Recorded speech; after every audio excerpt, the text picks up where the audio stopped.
they don't come from this environment where, you're struggling to break out and you're sort of driven by your parents and everything around you is sort of pushing you forward, and there's no option for failure. You have to succeed and you have to keep going.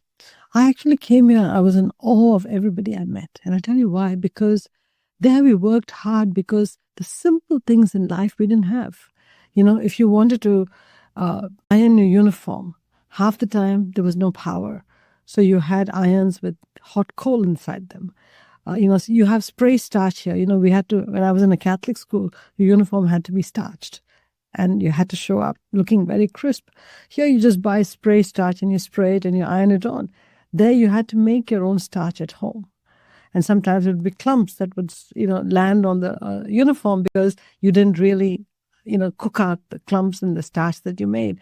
And so we spent a lot of time doing things that people here didn't have to think about. You just went to the store and bought it, or you had electricity, you had water. So you took all that for granted. We had to spend a lot of time on those so-called unnecessary survival tasks growing up. So you come here and you watch everybody here going, wow, they're so brilliant. They think differently. They break boundaries. They're irreverent, but they're reverent also in their own ways. How does one become like that? I was more in awe of them rather than they don't work so hard. It's just that the working hard part was on stuff that was made easy in the United States.